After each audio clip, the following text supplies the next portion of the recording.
I want to say something before I start the actual talk, which I have here, I think. But when I first came across the word mystical was when it's just before I was a mature student at university many years ago, and it was just before I went and arrived. I had a friend who was a philosopher, and I was going to read philosophy. And he recommended a book, a very famous book, called by a very famous philosopher, Ludwig Wittgenstein.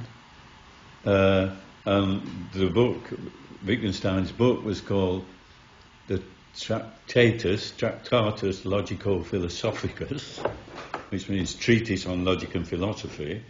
And towards the end of that book, there was one line, which was, most of the book was about logic and analysis and things of that kind, but right at the end of the book, and of course I knew nothing about the book really, was a phrase about the mystical, a phrase from Wittgenstein's Tractatus. And he says, there are those things which cannot be said, but show themselves. And I became fascinated by that. Things that cannot be said but show themselves. What on earth did he mean? What on earth was he getting at? But it haunted me for years. Then I came across another book. So that what I'm saying is that I generally prefer not to talk about mysticism. I generally prefer to talk about the mystical. It has a warmer and a more penetrating atmosphere. So I will refer to it, generally speaking, as the mystical, though I may slip into bad form and call it mysticism sometimes. So there it is. And there was another book, which some of you may well know about, published translated into English in 1923 by Rudolf Otto, called The Idea of the Holy. Now, I didn't know much about this book either, but one phrase must have occurred during the first year of my undergraduate course, not as part of a lecture or a seminar, just in conversation somewhere along the line. The idea of the holy contains a very famous Latinism called mysterium tremendum et fascinans. Excuse the pronunciation. Mysterium tremendum et fascinans, which means to be the holy, to be in the presence of the holy, is to be in the presence of a great mystery, an awesome mystery, a kind of tremendous mystery, which is both compelling and fascinating. So it's about being in the presence of something of that order. And of course, many of you here know as much as I do about Ibn Arabi. When I read Ibn Arabi and came across Ibn Arabi on a course with Michael and others here, that phrase still haunted me, because I thought it's got to have something to do with what Ibn Arabi's about. Mysterium tremendum et fascinans. And it has. It is like being in the presence of something which is truly overwhelming if you ever sense it or feel it or realize it. That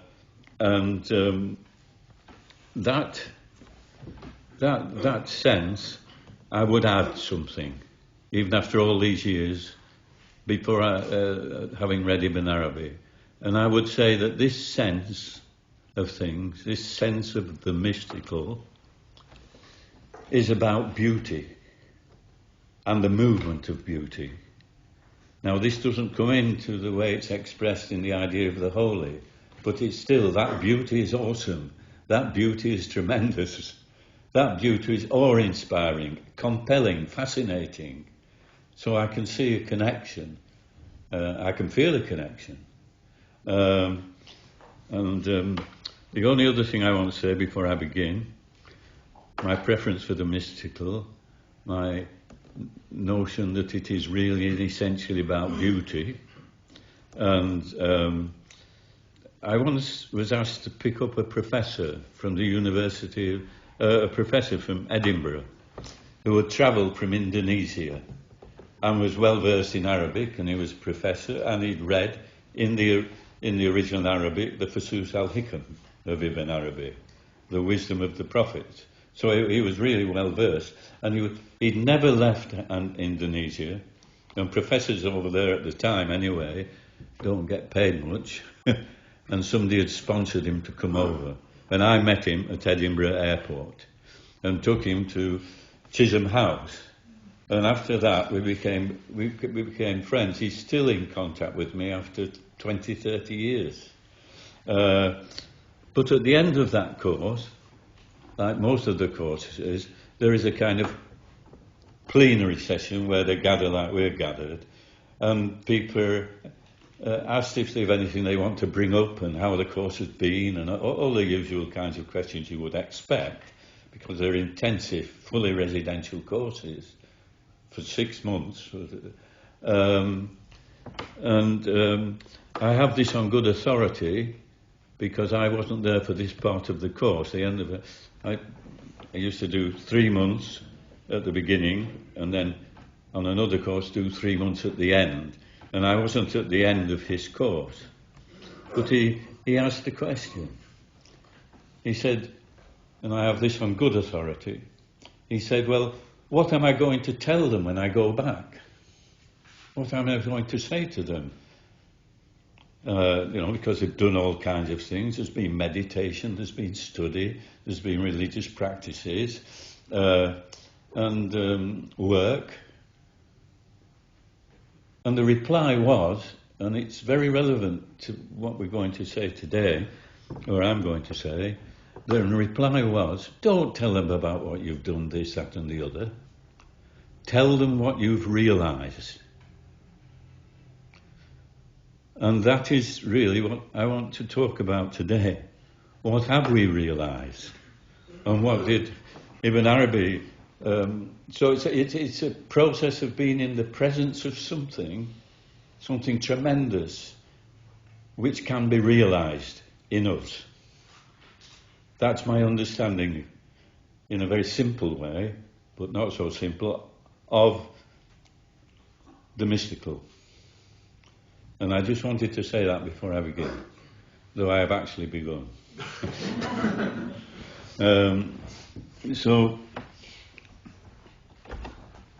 Some preliminary context. Ibn Arabi says, it is the empirical world that is mystery, something eternally hidden and concealed, while the absolute is the eternally apparent that has never concealed itself. The ordinary people are in this respect completely mistaken. They think that the world is the apparent and the absolute is a hidden mystery. Now that's from Ibn Arabi, from a book, Zarathustra, a very good book, called Creation and the Timeless Order of Things. So that's the first statement about Ibn Arabi, something that he said, that we are in some way mistaken if we view the world in certain ways. And then the next is from Zarathustra as well, because it's very helpful to look at this in this light.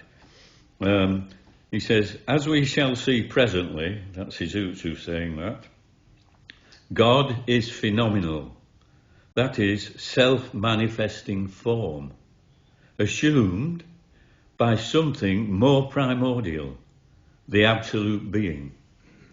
So here we have this idea of the absolute being which it manifests, as it were, appears, or whatever, in phenomena, as the phenomenal.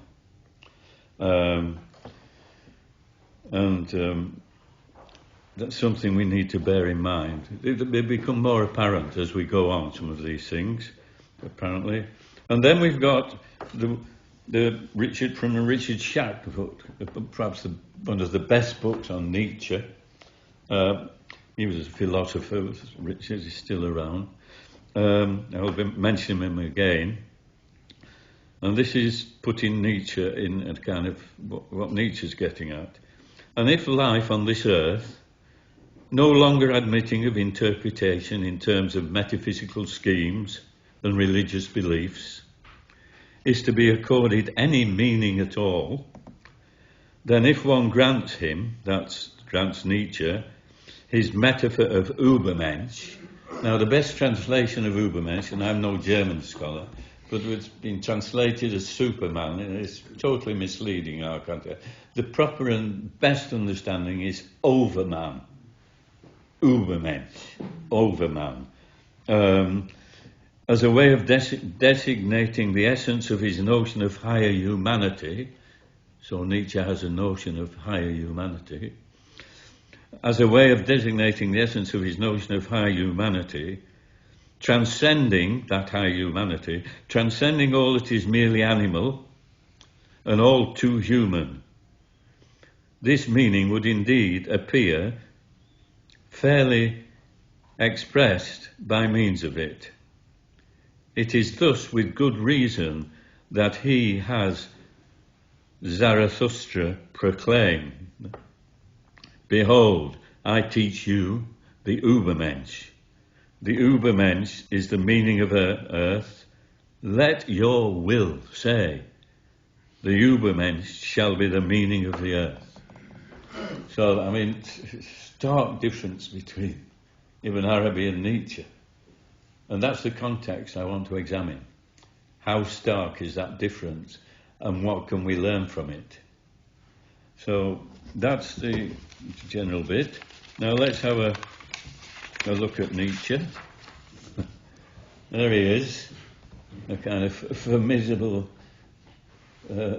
face, quite a nice portrait. So that's who we'll be talking about. I'll be saying a lot about him and his appearance. Now, to start essentially on this topic, Ecce Homo, translated as "Behold the Man," was the last book Nietzsche wrote before he died. It was not published till 20 years after his death. It bears the intriguing subtitle, "How One Becomes What One Is." For those familiar with the Islamic mystical tradition of Ibn Arabi, there is the famous report attributed to the Prophet of the awakening necessary to become what one is. The more than general idea cited by Ibn Arabi that people are asleep and when they die they awaken. And he adds, but they are not aware. And hence the requirement of faith. In the Nietzschean universe, there is also an analogue to the necessity of such a profound awakening, which exhibits an unexpected sense of the numinous, not clothed in religious forms or conventional moral perfections.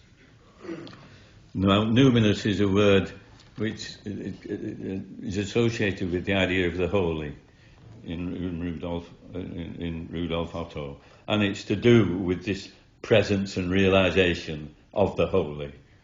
So, but in Nietzsche there is this, I'm suggesting, there is this, much against many interpretations of Nietzsche, and I'll show you why I'm saying this. And this in spite of the acknowledgement of the all too obvious differences of overall viewpoint between Ibn Arabi and Nietzsche. Generally, both authors insist that such an awakening can take place while still living in this world.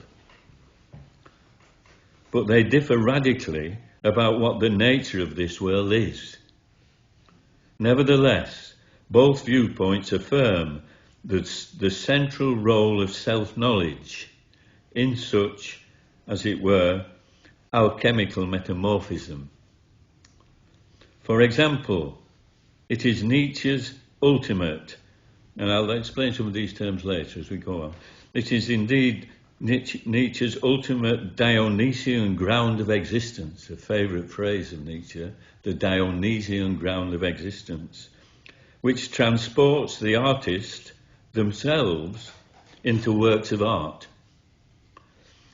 and which overcomes the limitations of ordinary consciousness and personal identity.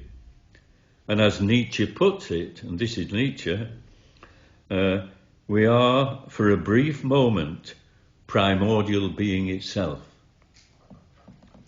Here is a mystical state, not entirely unfamiliar to readers of Ibn Arabi. But it does seem, at least for Nietzsche, to be a passing state. And Nietzsche was genuinely concerned about its possible downside. So if you had experience something like that, which overwhelms and expands and whatever it does, it may have Nietzsche thought it may have a downside. What happens when you come back to terra firma if you've ever left? So he was concerned about that. But more mundanely, Nietzsche, in a quite early prize-winning essay, deploys for its heading a line that he would treasure all his life. A line from Pindar, the ancient Greek lyric poet. Become what you are, having learnt what that is. So there is a learning process involved. You have to learn what we're about. That little few words added by Pindar is very relevant in this matter. And in Ecce Homo of Nietzsche, we find a finalizing, an extraordinary account of the meaning for Nietzsche of what that is. Ecce Homo, derives its title from St. John's Gospel, where Pontius Pilate brings Jesus before the Jews, and about whom he says, "Behold, the man with whom he could find no fault." Extraordinary statement. This is an extraordinary title. That is this title of Nietzsche's book. This is an extraordinary title for a book which is demonstrably autobiographical. And those whose works overall often present us with an army of trenchant maxims and sometimes, as we'll see, hard to forget metaphors. During my professional life as a university teacher, there was one particular Nietzschean maxim that often came to my mind. The student, this is the maxim, the student repays the teacher badly if he only remains a student. Its deeper significance eluded me for quite some time. Such features of Ecce Homo have led it to be described as Nietzsche's last testament. As one writer puts it, a coming to terms with the work and conflicts of his life, a final statement of his position as a philosopher, psychologist, and antichrist, a proclamation of the coming revaluation of all values.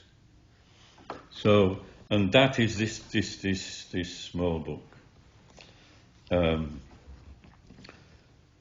Sigmund Freud, who was around at the time, we've all heard of Sigmund Freud, and with a certain degree of exaggeration, one might suppose, said several times of Nietzsche that he had a more penetrating knowledge of himself than any other man who ever lived or was ever likely to live. The table of contents of Ecce Homo immediately sets the scene and may initially appear as undiluted egoism. But it certainly isn't, as we shall see later. Consider, for instance, the titles of in the book. Why I Am So Wise. Why I Am So Clever. Why I Write Such Good Books. Why I Am a Destiny. Also includes numerous elucidatory chapters on his works, including remarks on his masterpiece, Thus Spoke Zarathustra, and also Beyond Good and Evil, we'll come back to that one, Human and All Too Human, and much more. So this single text is eminently suitable for the present purposes. It is his last testament, his finalising account, taking a view of his whole life and the significance of his works. Overall, it presents us with a kind of Nietzschean, kaleidoscopic literary feast, but with a knockout punch, well recognised by those who delve more deeply. The well-known physiognomy of Nietzsche is very distinctive. There he is, or a photograph of him. It's very distinctive, and which famously exudes a focused, somewhat disarming and penetrating look, about which a very recent biography of Nietzsche remarks, "It made lies stick in your throat." Nietzsche himself remarks, "I was the first to discover the truth. In that I was the first to sense, smell, the lie as a lie. My genius is in my nostrils." He could sniff people out and cultures out, often with alarming accuracy. You'll see some examples, I hope.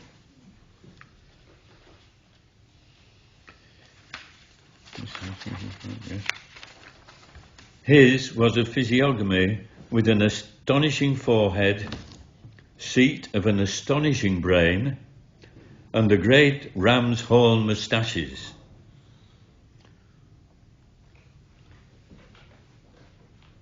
Concealing sensuous lips, this isn't my description, concealing sensuous lips and a determined chin. The extraordinary challenging, often quoted maxims and aphorisms scattered throughout his works, because he had a very special style of writing, throughout his works, can sometimes veil Nietzsche's overall demand, which is the radical and wholesale re-evaluation of values. And he describes it this way: a re-evaluation of those things which traditionally or commonly are supposed to be of greatest value. The value of these values must be called into question. So that's his general overall position, calling certain values traditionally held and understood and revered must be called into question. Of course, some residual value, when you do call these things into question, like he did, some residual value of the more commonly held variety may remain. But essentially, the task of the Übermensch, the overman, is to overcome his time in himself, to become timeless. With what must he engage in the hardest combat? With whatever marks him as a child of his time. In this sense, the Übermensch must go beyond the prevailing mental packages of their time. See through them, as it were, and beyond them, and not be, at the very least, imprisoned by them. He says quite radically, this is Nietzsche, all that you are now doing, thinking, desiring is not yourself. Your real nature lies immeasurably high above you, or at least above that which you usually take for yourself. And then I take a quote here. This is Nietzsche's saying about himself. I want to learn more and more to see what is necessary in things as the beautiful in them. Thus I shall become one of those who makes beautiful things. Amor fati, that is, a love of everything, of your own fate and all the ups and downs and the whole show. May that be my love from now on. I want to wage no war against the ugly. I do not want to accuse.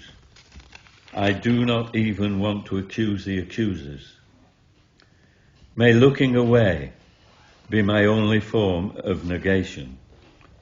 And my formula for greatness in a human being is amor fati, that one wants nothing other than it is. Not in the future, not in the past, not in all eternity, not merely to endure that which happens of necessity, still less to dissemble it, but to love it. That was an extremely strong statement there. Most people shy away from that kind of acceptance. For Nietzsche, there is only this life. He was adamantly against any other worldly transcendence, of which he accused Christianity and Platonism. The Platonic Socrates came in for particular criticism. It is here, in this world, that our full human potentiality, our Übermenschness, as it were, has to be accomplished. If not, then not. For Nietzsche, there is only this world. As already hinted at, in his later writings, it seems to me, nevertheless, that Nietzsche exhibits a sense of the numinous, intrinsic to the elevated status of the Übermensch, particularly exemplified in his masterpiece, Thus Spake Zarathustra. It is perhaps, when I first came across Nietzsche, or heard of him, on the grapevines kind of thing, I got a very peculiar impression of him. And I don't think it's an unusual impression either. It is perhaps not an unusual undertaking of the life of Nietzsche for him to appear to one's mind's eye as an eccentric, brooding genius whose obsessions often bordered on nihilism and chaos, and who eventually went mad. This is not an unusual perception of Nietzsche. The fact that Nietzsche rules out any possibility of a transcendent reality both stimulates a particular view of the nature of man's place in the natural and cosmological universe, and simultaneously restricts the full possibilities open to man as made, for example, in God's image. Nietzsche's is a godless universe. But let us examine one example of how Nietzsche construes the ontology, the nature of nature itself, the natural world and the cosmos and stars and atoms and things. He says of this, early on, of the laws of nature, he says, let us beware of saying that there are laws of nature. There are only necessities, necessities of natures. There is no one to command, no one to obey, no one to transgress, neither does it know any laws. It is neither perfect, or beautiful, nor noble, and has no desire to become any of these. It is by no means striving to imitate mankind. The total nature of the world is, to all eternity, chaos, not in the sense that necessity is lacking, but that the human qualities of order, structure, form, beauty, wisdom, etc. are lacking. Well, that was an early statement, but you can see how he arrives at looking at nature in that way, given his assumptions. Nietzsche clearly rules out of court that there are any objective, underlying, universal religious meanings, or even moral principles, written into the cosmos, or written into the human beings, either, except for the possibility of the Übermensch. Us moderns are left bereft of any such certain ontological anchorage. This is where he came close to nihilism. There was nothing to hold on to any longer. Nothing universal which we can fit into some schema of some kind. In fact, and it plays a big part in Nietzsche, I don't overemphasize it here, but as he puts it, one way he expresses this is there aren't any facts, there are only interpretations. So whatever we call facts are really essentially for Nietzsche interpretations, and there are other possible interpretations. All human knowledge is perspectival. There is no absolute religious or moral perspective. If this is the case, perhaps his words would warrant a philosophical health warning. Beware, rather than behold. But Nietzsche's point here, as exegetes have pointed out, is not to deny the important role moralities play in everyday human life, although he was none too keen on what he called the herd mentality, but rather his point is to insist that these moralities and the role they play do not possess unconditional validity or overriding obligation. So his point, getting at the moralities and these kinds of systems, is that yes, fine, okay, we know they're helpful and they're important, but for Nietzsche, they do not contain an overriding obligation. Now, if I were to give an example from the Versus, which makes, it's not an absolute example, but it's suggestive. An illustrative example of this principle in the Versus al-Hikam, and I know many of you here will be familiar with it, is Abraham's misinterpreted dream, which Abraham interpreted as meaning that he was to sacrifice his son Isaac. Abraham thought he was required to sacrifice his own son, and on some accounts was willing to do so. The basic point remains that Abraham perceived in a dream that he was required to sacrifice his son.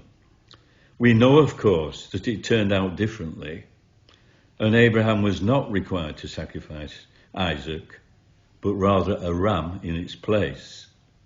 And we know the great divine recompense that was bestowed later on Abraham and his descendants.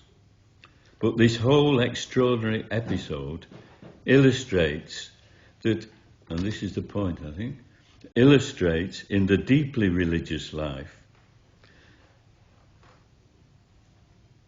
is a potential and profound paradox that takes the individual beyond the conventionally ethical. So what this means is it's a question of the elevation of viewpoint. And what is referred to, I don't know if you've ever read any Kierkegaard, but Kierkegaard uses the same thing when he calls it the teleological suspension of the ethical. The teleological suspension of the ethical. The ethical has its place, but only at a certain level. So that it's not quite as balmy as you think it is, what Nietzsche is getting at. What we can gain a sense of what Nietzsche is getting at here in beyond good and evil, beyond the ethical. Where Nietzsche suggests, this is his way of dealing with this problem, or this matter, where Nietzsche suggests it is a question of the order of rank, and not a morality of equality and equal rights. It is the elevated point of vision from which things are seen which matters. It is what has been alluded to in Ibn Arabi metaphysics as the view from the apex of the triangle. Nietzsche himself says, quite unequivocally, referring to the rank and status of the Übermensch, that he sees things from above. There are heights, says Nietzsche, there are heights of the soul seen from which even tragedy ceases to be tragic. So he's talking about this elevated position from which things are viewed.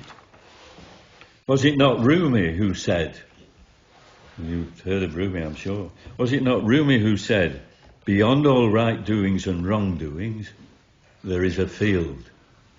I'll see you there. And that's Rumi. So there is a principle at work, also found in the writings of Ibn Arabi, namely, that the same reality is said to be perceived differently in accordance with different degrees of awareness and consciousness. To set the scene a little more, Ibn Arabi's metaphysics of unity is a dispositional view of the whole of created existence. God says in the Fusus, I was a hidden treasure and I love to be known. So I created the world that I might be known. Thereby the whole of existence has value and purpose. So Ibn Arabi is a theophanic disposition to appear as. It is a seamless metaphysics of beauty which rests upon the reality that there is only, as many of us have come across, that there is only one unique, absolute, infinite existence. The hallmark of such an extraordinary elevated viewpoint requires for Ibn Arabi, as that transcendence when asserted by the human intellect, must always be accompanied by immanence. Must always be accompanied by immanence. As Rumi again puts it, the two worlds are one. The essential status of man is as a bridge or isthmus between heaven and earth. Paradoxically, it's he and not he, as we'll see. God's vast world embraces the whole of the creative process, from its origin and source, from the secret of the atom to the repentance of the sinner. Many people feel, I suspect, may feel at one with the core ideas of metaphysics. The sense of transcendence, people can get a sense of that. Oneness, well, yes. And ultimate mystery, well, yes. And yet reject the particular doctrines of any one religion. This might be because people have a strong distaste for dogma. but it certainly would not have been expressed in this reductively truncated way by Ibn Arabi.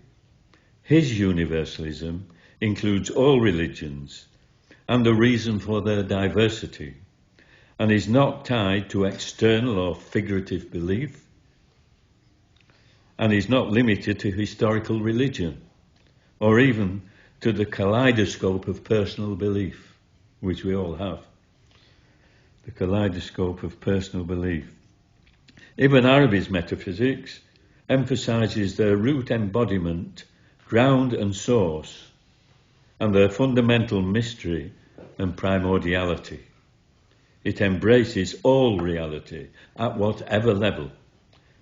And because of this, we've probably all come across this one many times, the Gnostic, the one who knows this reality, who realizes his situation, cannot stay tied to any one form of belief, lest a great good escapes them. Nietzsche seems to accept something of this, strangely perhaps, with his rejection of purely figurative belief. And by figurative belief, I think, how could I put it? He means those beliefs which belong to a particular form of belief, like Christianity or whatever. They're figurative. They take place within a particular form and are related to that form. He rejects purely figurative belief when he insists, and this is Nietzsche now, if you want to be a disciple of truth, then search. Don't simply believe, investigate. Now this is another principle. There's a lot of this in. You don't just simply believe and imitate. You search and delve in to the heart of the matter. So this is him. There is echoed here a kind of experimentalism, not entirely unfamiliar to that ascribed to Theravada Buddhism, in its critical emphasis on self-liberation through one's own efforts. And even if one was sceptical about what one could achieve, that one could achieve self-liberation through one's own efforts alone, through one's own efforts alone. In the case of Ibn Arabi, by contrast, we read that God commands that righteous actions be subject to the servant, so that all their benefit accrues to them. But to return to Nietzsche's predicament, it is true that he suffered very greatly throughout his short life, 1844 to 1900, both physically and mentally. This was partly because of the heavy burden his earlier emerging and somewhat nihilistic and pessimistic outlook placed upon him, which was deeply influenced at that time by his reading of Schopenhauer, although he certainly did not agree with Schopenhauer's radical conclusion that it would be better if we had never been born.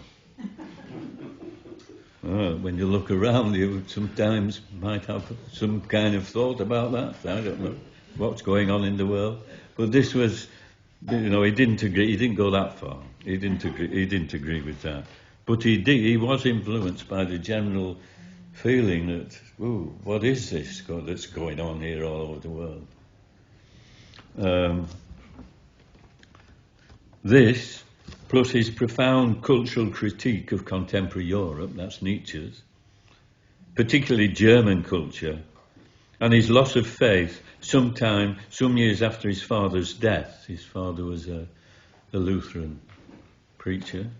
After his father's death, and the dramatic end of his admiration for Wagner and his music drama, these and much more personal happenings, I've not gone into them all, placing an emotional and intellectually heavy burden upon him. He looked at the world and it was a heavy burden. And also, obviously, he was struggling with himself to find a way through this morass of pessimism and almost nihilism that descended upon him. but there was a breakthrough, abundantly evident in his later works, particularly evident in Ecce Homo and thus spake Zarathustra. Oh, very good. Let me say at this point, just to lighten the tone a bit, let me say at this point, my abiding interest in the writings of Ibn Arabi preceded my much later acquaintance with the writings of Friedrich Nietzsche. This developing acquaintance with Nietzsche was given an additional impetus when, with an academic colleague of mine, called Peter Barnicott, since retired, we attended a university conference on Nietzsche's work. This was well over 30, 40 years ago. To my astonishment, and maybe amusement, I think, at the time, the then audience was dotted with Nietzschean lookalikes. But it also struck me that imitating the look of Nietzsche, and in spite of the fact that imitation is the sincerest form of flattery, was very un-Nietzschean. For above all, Nietzschean philosophy, if we may call it that, and his central concept of the Übermensch, requires one to have overcome all the clouds of one's personal limitations and become what uniquely and potentially you are. And it certainly seems to involve the premise not to become, with all due respect, a look-alike, a more than simply physical imitation of someone else. The main university conference speaker was Richard Schacht, who produced this excellent book. It's a philosophical book. It's not easy to read, but parts of it are very interesting.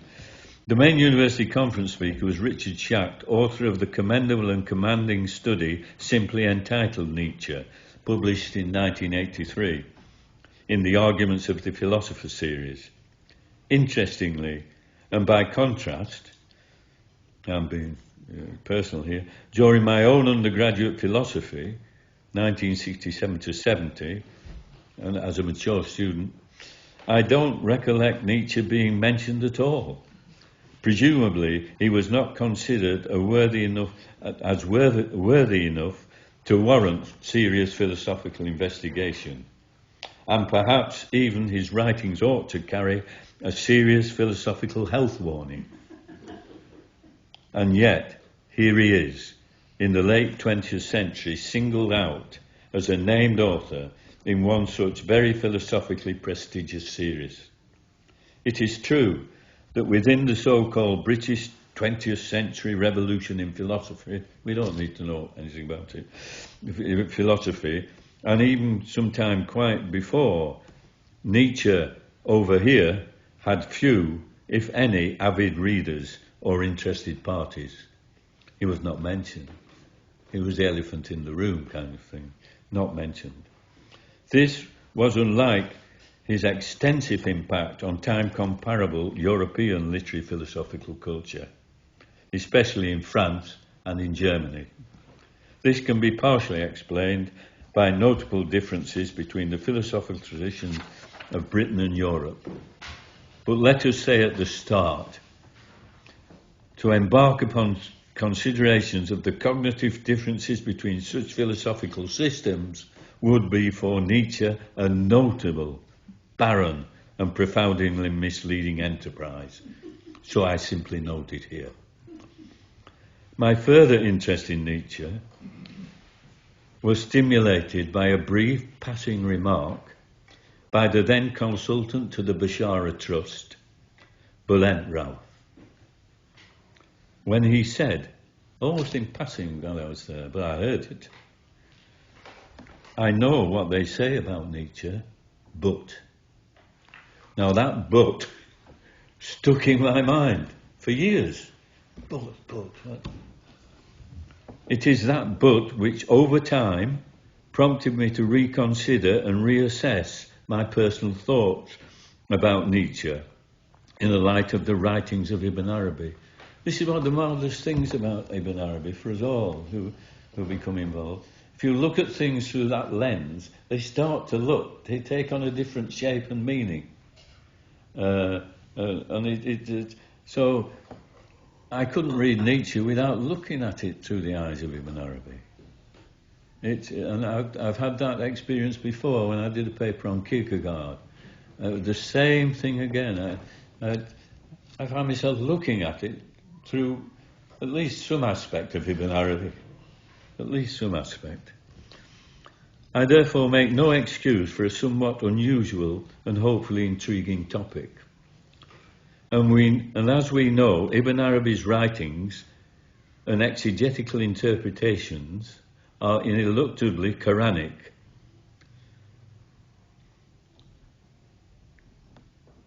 And for Ibn Arabi, the initial voyage is a voyage in the divine word itself.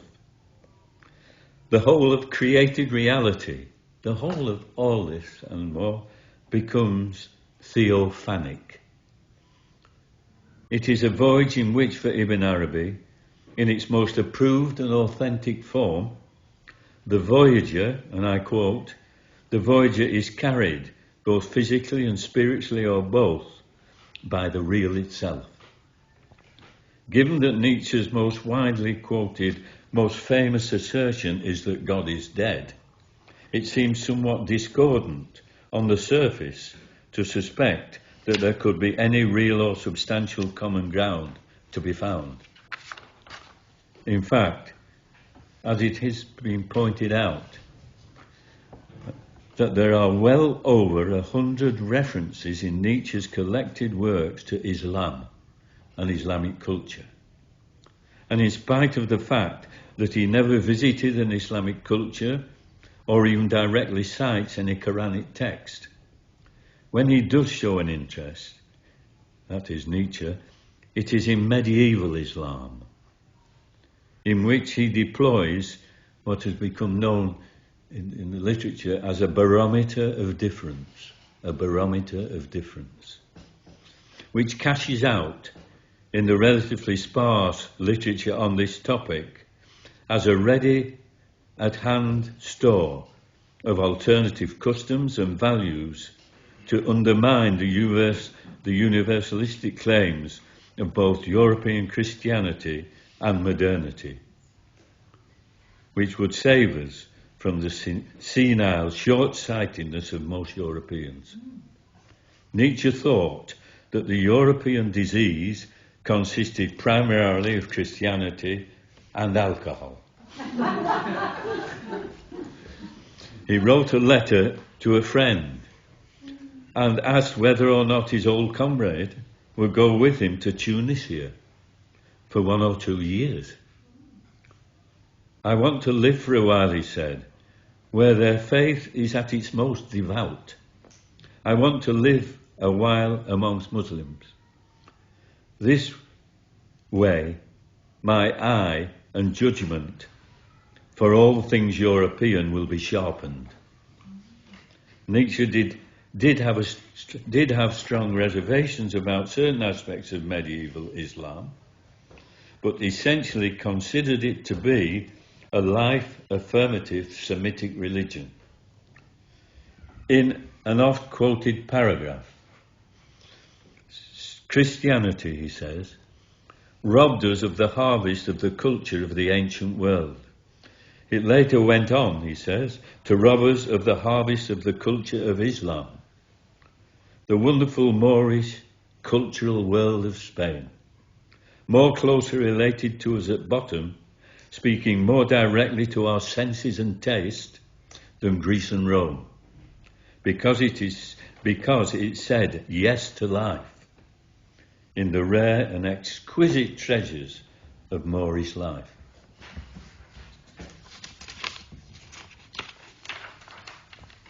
Here we have Nietzsche citing Moorish culture at its zenith as a living template for understanding what is possible for human beings to know and create.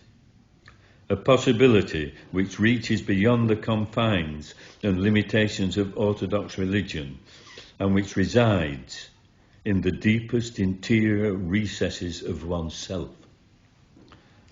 In other words, all Nietzsche's extraordinary endeavours and polychromatic metaphors and maxims have at their heart an epistemology of self-knowledge, an emerging vision of those noble qualities set upon a throne which he insists, and this is Nietzsche, is to set into the instincts the deepest needs and desires of him who sits thereon.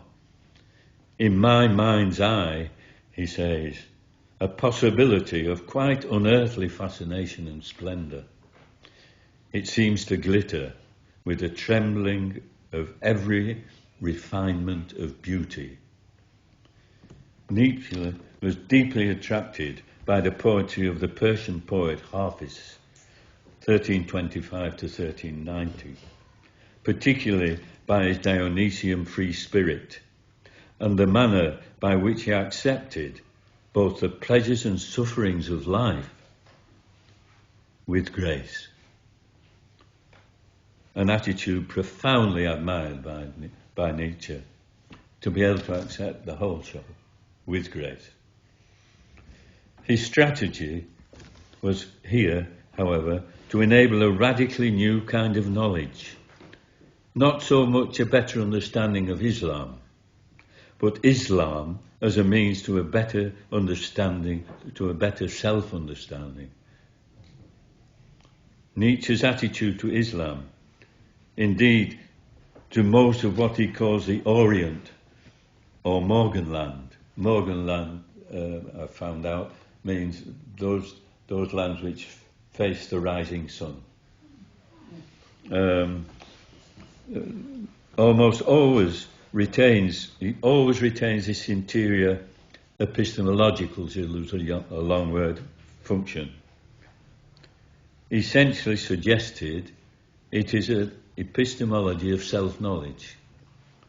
And this is where, in spite of the overwhelming differences between Nietzsche's epistemology, and Ibn Arabi's, he who knows himself knows his Lord, there is a compelling convergence of direction towards the absolute and essential requirement of self-knowledge in unlocking what are essential and potential modes of noble human qualities. A view which is not a million miles away from the role the 99 names play in Ibn Arabi's metaphysics. After all, every day he is in a business, even a Nietzschean business.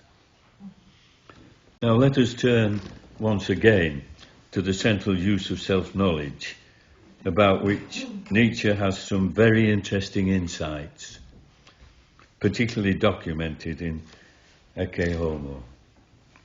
It might be apposite here to cite what Ibn Arabi says about the distinction between happiness and perfection. Not everyone, we learn from Ibn Arabi, not everyone who has found happiness is accorded perfection. For whilst all who are perfect are happy, not every happy one is perfect. It may be said that prior to Nietzsche's profound mental instability and eventual madness, he had found a Dionysian form of happiness. I think he definitely thought so. He used to sign himself Dionysus.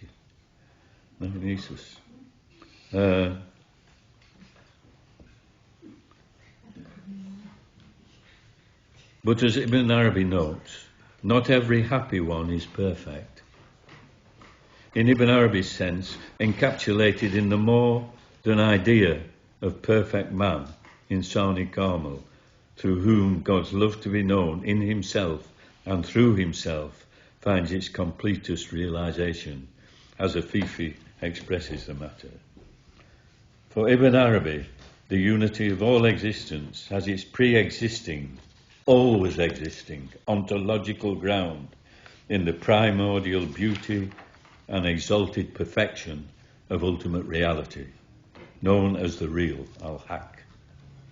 This essential mystical vision fundamentally informs, in its origin as source and in its expressive self as creation, an ever-ongoing outpouring of divine names and meanings, constituting God's vast earth of states and stations, and to quote Ibn Arabi, where spirits are corporealized and bodies spiritualized, where all destinies are known from the beginning to the end, characterized in the literature as the secrets of voyaging. Put in another way, this primordial beauty, in its love to be known, issues without emanation, not that one thing into another thing, without emanation, in the infinity of the world process, as we know it now, and much more, the infinity of the world process issues in the ultimate cause of all things in inverted commas, the ultimate cause of all things is itself, in itself, excels infinitely its own infinity of worlds and heavens. It is no thing. And it is and it also points to a higher affirmation, a higher yes, a higher locus of vision than the sensory eye, the divine eye. This has no direct counterpart or analogue in Nietzschean universe, but perhaps indirectly it does echo aspects of Nietzsche's cry, say yes to life, in all its vicissitudes and vastness, which is the very message of Nietzsche's metaphor of eternal recurrence. That thing, we return the same thing over and over again. Could we accept it? Could we say yes to it? That's the questions he's asking. We must remember, however, Nietzsche is virulently outspoken in his distaste of any metaphysical or metaphysical system building. Although it is my view, and this is purely my view, it is my view that any denial of metaphysics is likely to be a piece of metaphysics itself. But this is not to imply that Ibn Arabi's metaphysical vision implies any form of systematic metaphysics. For it simply does not. For it rests preeminently on beauty and the movements of beauty, which is love. Yet all this need not rob Nietzsche's account of self-knowledge, of its often numinous ambience, in its delving into the wider meanings of the interior and exterior reality of human existence. Consider his extraordinary remarks in Ecce Homo, section 9, entitled Why I Am So Clever, where he points out that he can no longer actually avoid answering the question how one becomes what one is. This is quite a difficult and remarkable passage, and not easy to fully understand. One helpful remark which I have found in a line in the preface to Pirandello's 6 Characters in Search of an Author, which is sometimes on in the West End, in which he says, in this preface, this is Pirandello, there is somebody living my life and I do not know who it is. And to find out who or what it is and how such potential is to be achieved is fundamentally connected for Nietzsche with human individual destiny. Whatever it is most definitely for Nietzsche a case of ripeness is all. And all that issues prior to this ripeness, that is all the myriad changes of one's life, both interior and exterior, which seemingly are outside the fundamental conscious task of self-knowledge, are a kind of necessary preparation. Nothing goes to waste. Such timing, such ripening, if and when it occurs, and whenever it occurs, its timing is always apposite, and equally perhaps always in a sense timeless.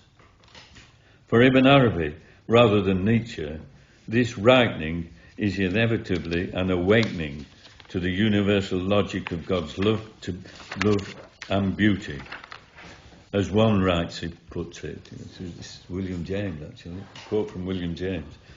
No adequate report of the contents of mystical experience can be given in words. And it follows that its quality must be directly experienced. One must have musical ears to know the value of a symphony. One must have been in love oneself to understand the lover's mind. With this to the fore, it is useful to consider to cite a couple of extracts from Ecce Homo on self-knowledge. Some interesting things here. He suggests that to catch sight of this matter before one is ready properly or properly ripe presents a danger from which one is protected surprisingly and unwittingly, even by the blunders of one's life. For nothing goes to waste in this task of coming to know oneself, but certain matters have to be avoided until the time is right. Where are we up to? That one becomes what one is. This is Nietzsche. That one becomes what one is presupposes that one does not have the remotest idea of what one is. From this point of view, even the blunders of life, the temporary side paths and wrongdoings, wrong turnings, the delays, the modesties, the seriousness squandered on tasks which lie outside the task, have their own meaning and value. They are expressions of a great sagacity, even the supreme sagacity, where self-knowledge would be a recipe for destruction. So if you go along this path of self-knowledge for Nietzsche, perhaps it's clear to you, but it's got to be realised at the right time, when things are right for its realisation for you. If it comes before that, it can actually be destructive. This is another point that he makes. And Nietzsche continues, the entire surface of consciousness, that's ordinary perceptual consciousness and things, the entire surface of consciousness, and consciousness is a surface, has to be kept clear of any of the great imperatives. Even the grand words, the grand attitudes must be guarded against. All of them represent a danger that the instinct will understand itself too early. In the meantime, the organising idea, destined to rule and grow in the depths, it begins to command. It slowly leads back from the side paths and the wrong turnings. It prepares individual qualities and abilities which will one day prove themselves indispensable as a means of achieving the whole. Now, that's a very interesting point. There's nothing goes to waste, and they become indispensable when the full situation is known. You'll see how it's all been indispensable. Whatever. Nietzsche states that he was protected from such potential chaos and inner conflict, protected, to express the matter in an excessively mild and radically un-Nietzschean tone, from the view that we are not as nice as we often think we are, and have often deeply hidden inner, sometimes contradictory impulses. In relation to his own personal development, and in face of what are admittedly all the numerous antithetical qualities of a divided self, within the interior life of the individual person, which, if incidentally ever seen in one go, could be genuinely overwhelming and even destructive. So if we see what we think to be our faults and lackings at one go, all at once, it could be destructive. That's what he's saying, something like that.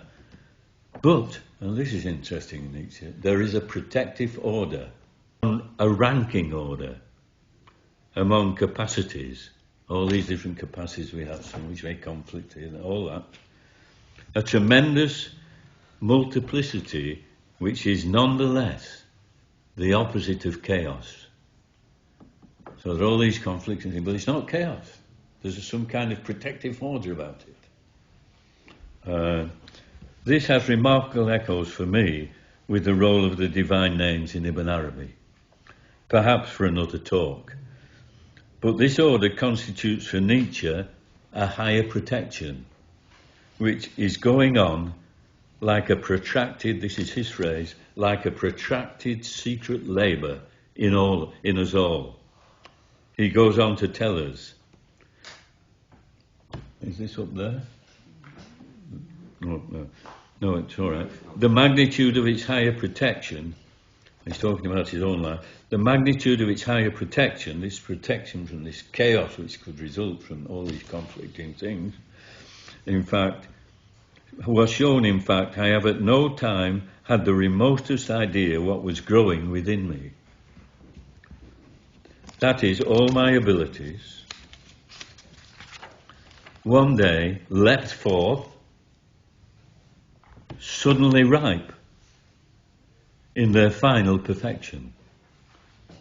I cannot remember having taken any trouble. No trace of struggle can be discovered in my life. I am the opposite of a heroic nature. I do not want in the slightest that anything should become other than it is. I do not want to become other than I am. I have harboured no desire. One who has, after his 44th year, can say he has never striven after honours, after women, after money. Not that I could not have had them, he says. For example, I one day became a university professor.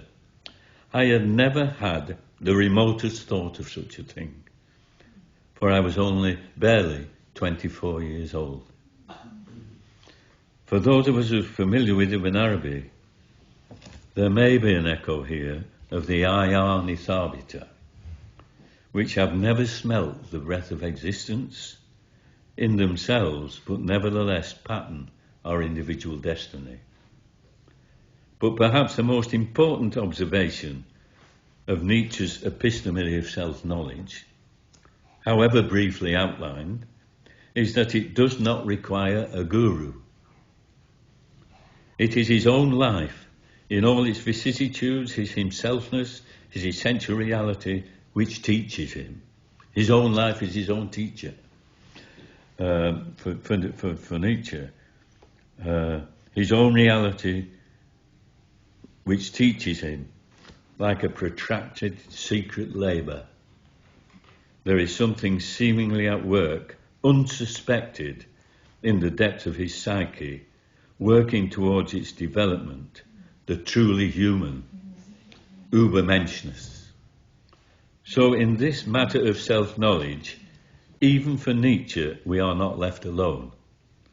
Sigmund Freud interestingly remarks, Nietzsche's premonitions and insights often agree in the most amazing manner with the laborious results of psychoanalysis.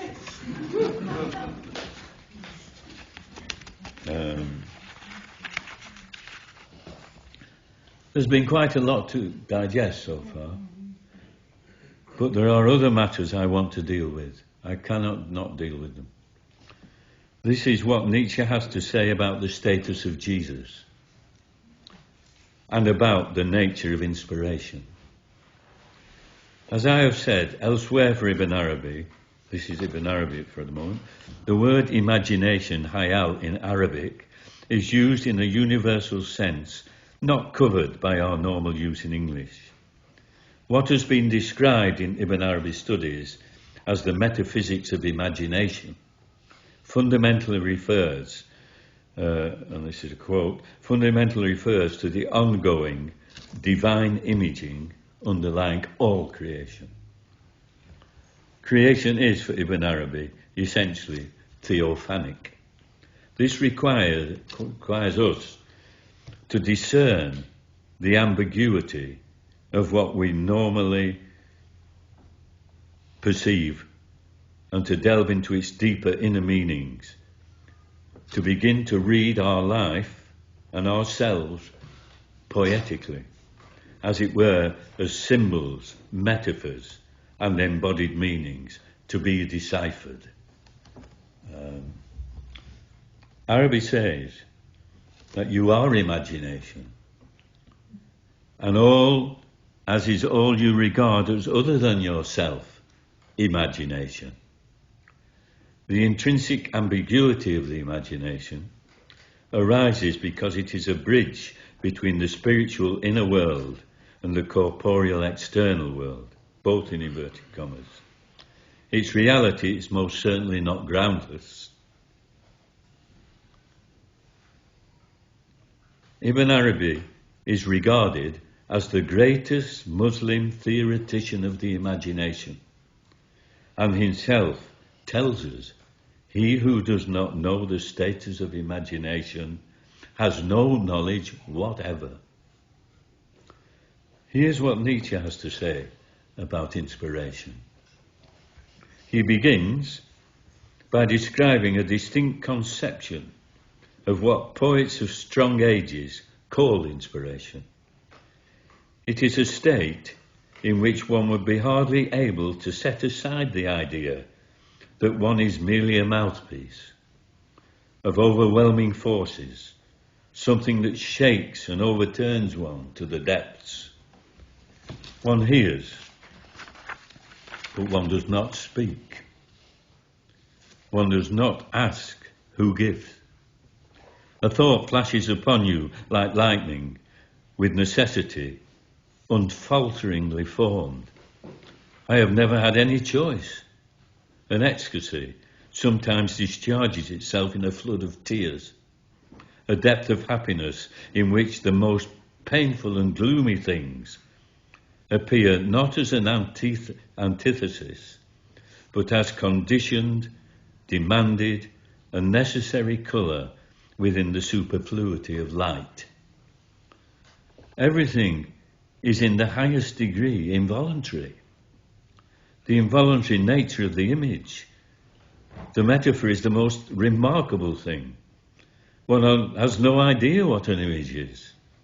Everything presents itself in its truest expression, as if, for Zarathustra, the things themselves approached and offered themselves as metaphors. All existence here wants to become words. All becoming here want to learn speech from you. This is my experience of inspiration. I do not doubt that one day one has to go back many thousands of years to find anyone who could say to me, it is mine also. And before I draw any overall conclusions, because you've been very patient, before I draw any overall conclusions, and partly because of Nietzsche's challenging work, Antichrist, 1894, it is fitting to examine in Ecce Homo Nietzsche's discussion of the nature of Jesus, and remembering also that it is such a monumental chapter in Ibn Arabi's Fusus al-Hikam, where Jesus is described as a spirit of God, of no other. Now, Nietzsche describes Jesus with some freedom of expression he accepts as a free spirit and a great symbolist. In the entire psychology of the gospel, he says, every kind of distancing between God and man is abolished. Precisely, this is the glad tidings. Blessedness is not promised. It is not tied to any conditions. It is the only reality. The rest is signs for speaking of it. And later, this bringer of glad tidings died as he lived, as he taught not to redeem mankind, but to demonstrate how one ought to live. What he bequeathed to man is his practice, his bearing to every kind of calumny and mockery, his bearing on the cross. And elsewhere he says of Jesus, he speaks only of the inmost thing, life and truth and light is his expression for the inmost thing. Everything, the whole of reality, the whole of nature, language itself, possesses for him the value of a sign, a metaphor. And he says in the Antichrist, the kingdom of God is not something one waits for. It has no yesterday or tomorrow. It does not come in 1,000 years. It is an experience within a heart. It is everywhere. It is nowhere. So clearly, there is much more that can be said, but delving into Nietzsche's Ecce Homo in the light of Ibn Arabi's metaphysics, I, thus far, that's me, has come to light, what has come to light in my re-examination of Nietzsche, what has come to light is an indelible insight into a captivating sense of the numinous human potential beyond dogma. If you want a holiness without isms. A note, for Nietzsche this requires a sacred yes, which is metamorphosized in the third metamorphism, the child. This first metamorphism, however, the first metamorphism is, however, the camel. The camel is the obedient, reverential, load-carrying camel. But its unquestioning obedience tends to prevent deeper truths concerning human potential from emerging. For this to be rectified, a second metamorphism of the spirit is required, the lion. It wants, this is the lion, to capture freedom to be the lord of its own in its own desert. And he calls this I will, and which radically opposes all the thou shouts of convention. But this is its role and limitation. It cannot in this state furthermore truly human development, and in order to open this door it has to undergo a final metamorphism. Nietzsche is quite insistent, however, that the lion tills the ground for new development. For the third metamorphism cannot issue from the limits of the two earlier transformations. Basically, neither the camel nor the lion can create new values. But the spiritual child, Nietzsche says, can. This higher task, which he describes as a spiritual state of innocence and forgetfulness, a new beginning, a sport, a self-propelling wheel, a first motion, a sacred yes. So this is the child. This is a state of innocence. In some way, you could understand this as, in some of the literature I've read, as having a beginner's mind is not unrelated to this.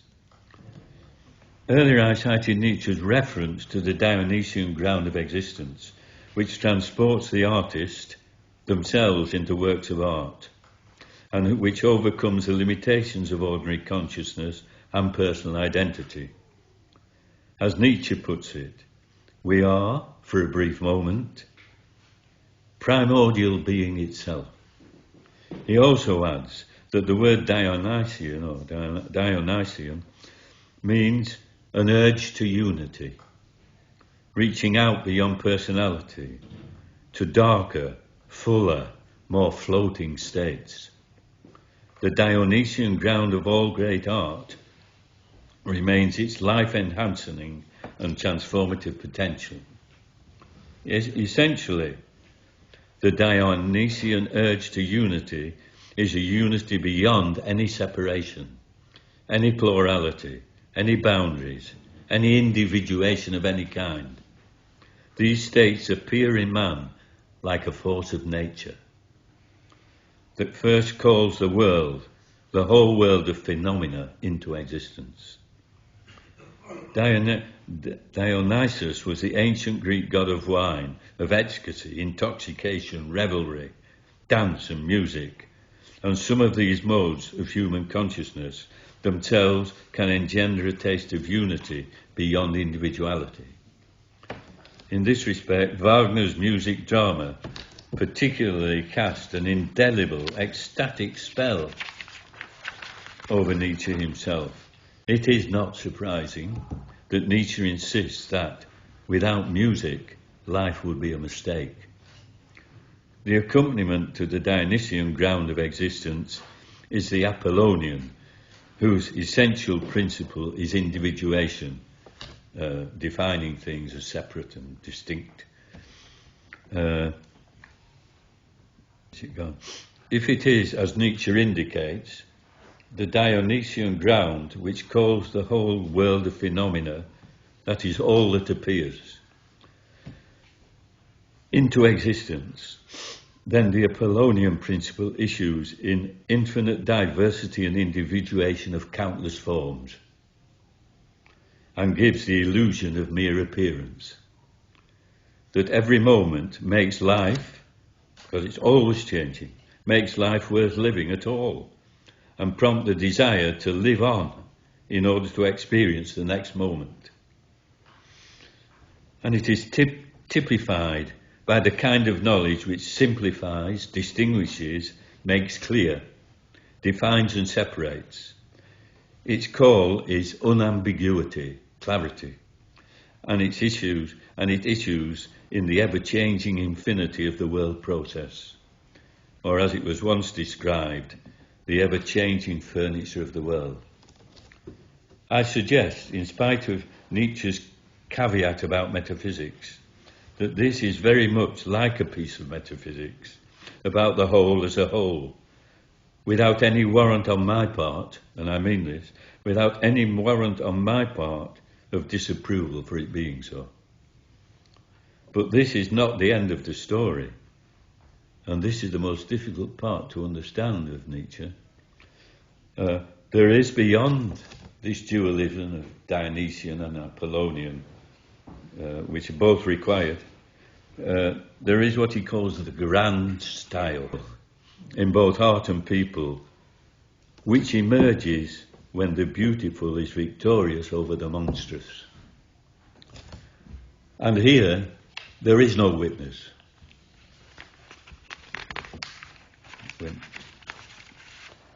Neither in Dionysian nor Apollonian form of spirituality, for it infinitely excels these modes without denying them. I leave it unsaid about how or otherwise this relates to the universal metaphysics of Ibn Arabi for further discussion, and I'm nearly there. In spite of all these considerable insights one gains by rereading Nietzsche vis-à-vis the metaphysics of Ibn Arabi, such as perhaps the unexpected resonance and the echoes in the later architecture of the Nietzschean universe of the fundamental mystery and paradox of human existence, the essential nature of self-knowledge, the affirmation of the true value of human life, its spiritual ambience and its transformative possibilities. But the Nietzschean universe, by its own self-confession, cannot counter the Akbarian metaphysics of beauty, unity and human perfectibility, which permeates the entire work of Ibn Arabi, and whose writings are one of the most complete and universal mystical visions of reality that we have at our disposal. A metaphysics which requires us to acknowledge both immanence and transcendence as aspects of a single, unique, infinite, absolute reality, if we are to follow the right path. Consider the following in the opening lines of Nifri's spiritual addresses. If, says Nifri, if I had not stretched over thee the compassion of mercifulness, the hand of temporality would have folded thee against Gnosis. If the lights of my superbness had not shone upon thee, the destroying winds of abasement would have destroyed thee, and the sweeping winds of change would have swept thee away. I am the speaker, yet mine is not speech. I am the living, yet my life is not life. I mentioned earlier that it was a remark by Bulent Ralph, which was the original stimulus many years ago for this present talk. When we talk about Ibn Arabi, we may often feel that we are entering a universe of meaning of which we have no or little acquaintance, perhaps a hint of this or that, or a particular taste, or even an intimation.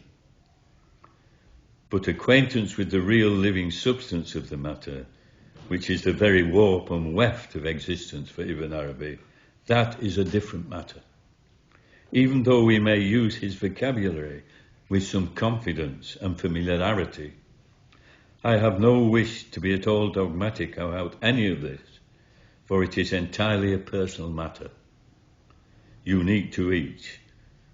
But to finish, there is a line in Bulent's recently published Treasurehood of Letters 2021, which I find of inestimable help, and I will leave it with you. This is what Bulent says. I have often found myself expounding on what I thought was beyond my knowledge, only to find later the corroboration of what I said. Thank you.